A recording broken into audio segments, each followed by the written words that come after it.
The waitress crosses her arms and shakes her head firmly at the elderly man in the worn jacket.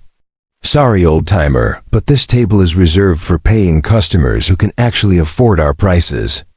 82-year-old Frank Morrison adjusts his faded military cap as curious diners turn to stare, unaware that the quiet grandfather before them once led 200 Marines through the bloodiest battle of the Korean War.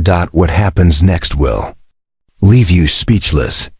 If stories like this move you, hit that subscribe button and let me know in the comments.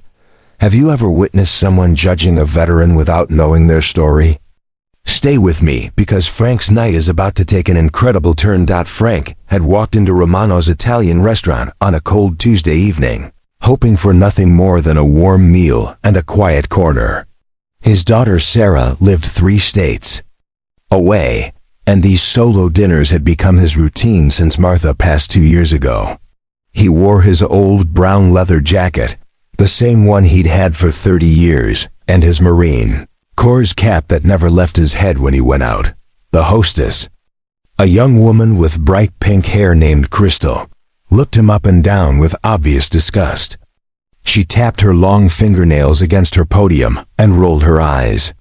"This is a fine dining establishment," she announced loud enough for nearby tables to hear. "We have a dress code here, and frankly, you don't look like you belong." Frank's weathered hands trembled slightly as he pulled out his wallet.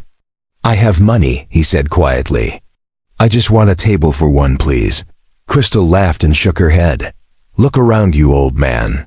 This isn't some diner where you can nurse a cup of coffee all night. Our cheapest meal is $45. Maybe try McDonald's down the street." The restaurant was packed with well-dressed couples and business people. Conversations began to quiet as more diners noticed the commotion. Frank felt the weight of their stares, some pitying, others annoyed, that their expensive evening was being interrupted by this shabby old man. A man in expensive suit at a nearby table leaned over to his wife. "Why don't they just call security?" he whispered loudly enough for Frank to hear. "This is exactly why we pay premium prices, to avoid situations like this." His wife nodded and made a show of moving her purse closer to her chair. "These homeless people are getting bolder," she replied. "Look at that dirty old jacket. He probably hasn't showered in weeks." Frank's face burned with shame, but he stood his ground. "Ma'am," he said to Crystal, "I'm not homeless. I'm a veteran, and I have the money to pay for my meal. I just want to sit down and eat in peace." Crystal's expression grew even more dismissive. "Oh please," she scoffed. "Every old guy claims to be a veteran when they want sympathy. You probably never even served. Now either order something to go, or I'm calling the manager." The tension in the restaurant was thick. Other customers were now openly staring and whispering. A young couple with their 2 children got up and moved to a table farther away, the mother pulling her kids close as if Frank might be dangerous. Frank reached into his jacket pocket and pulled out a small leather wallet. His fingers, marked with age spots and old scars, carefully opened it to reveal a few 20s and 10s. "See," he said, his voice barely above a whisper. "I can pay." But Crystal wasn't finished with her humiliation. She grabbed the wallet from his hands and flipped through it quickly, counting the bills with exaggerated movements so everyone could see. $37, she announced to the room like she was conducting an auction. "Sir, that won't even cover our appetizers. This is embarrassing for everyone involved." The manager, a heavy-set man named Tony, finally appeared after hearing the disturbance. His face was red with irritation as he approached Frank. "Sir," he said sternly, "you're disrupting our other customers.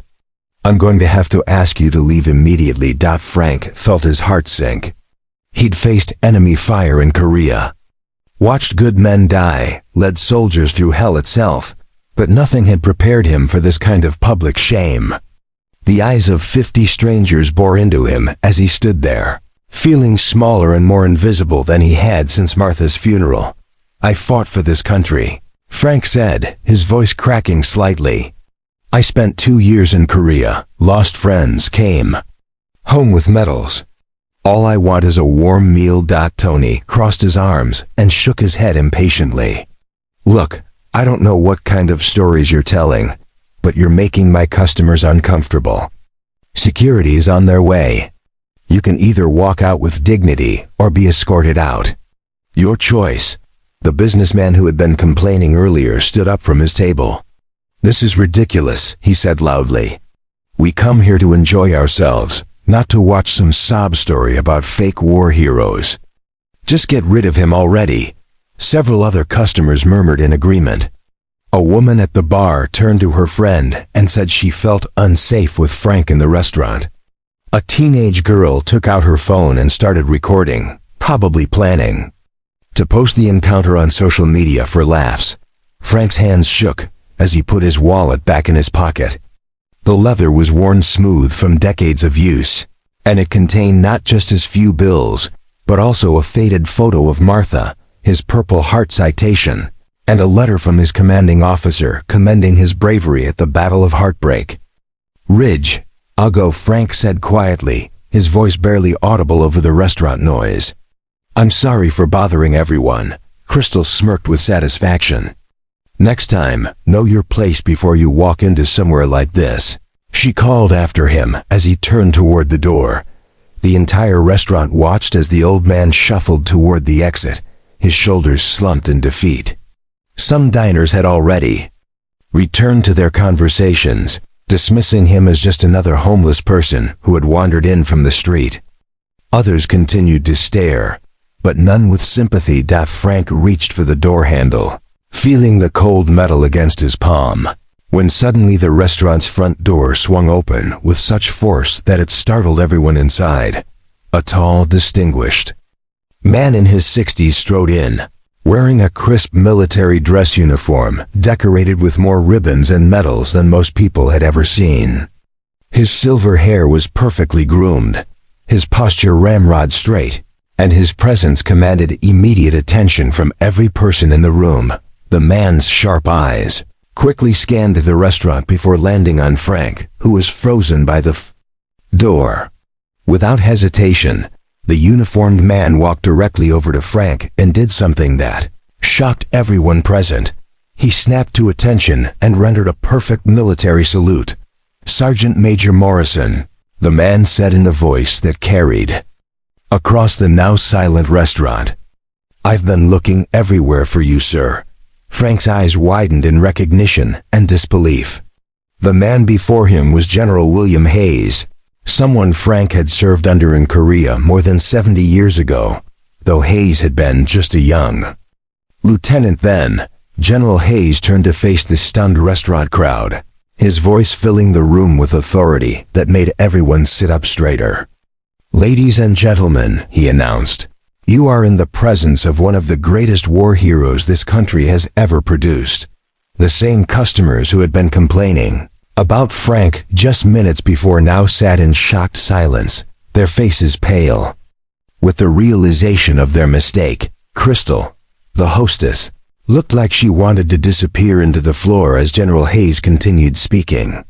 Sergeant Major Frank Morrison led 200 Marines through the Battle of Heartbreak Ridge, one of the bloodiest engagements of the Korean War.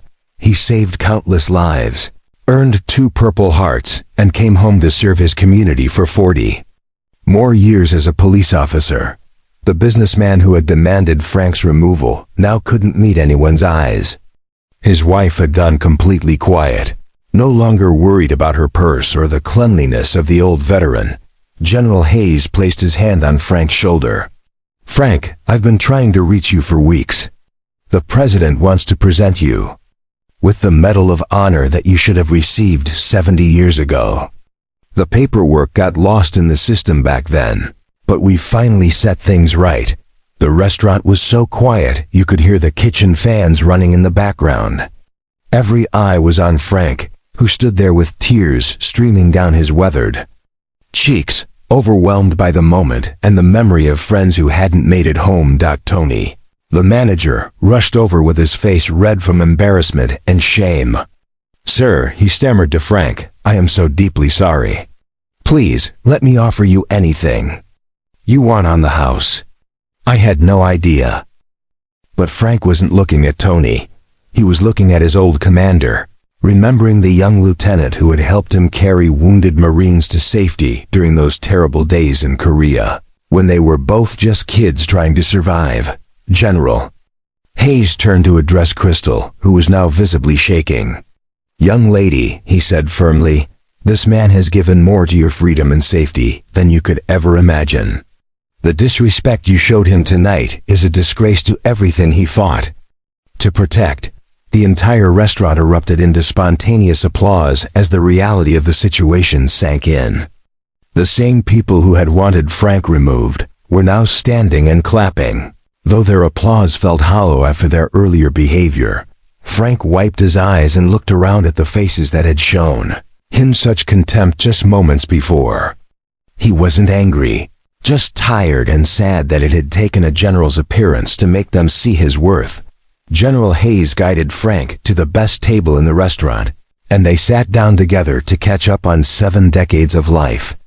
The general talked about how Frank's actions had inspired him throughout his own career, how the young sergeant major had shown him what real leadership looked like under fire. As they talked, Frank felt something he hadn't experienced in years: respect, recognition, and the warmth of being truly seen for who he was and what he had done. The two old soldiers shared stories and memories while the restaurant around them buzzed with whispered conversations about the incredible scene they had just witnessed. Frank Morrison walked into that restaurant as a forgotten old man in a worn jacket. He left as the hero he had always been, finally receiving the honor that was 70 years overdue.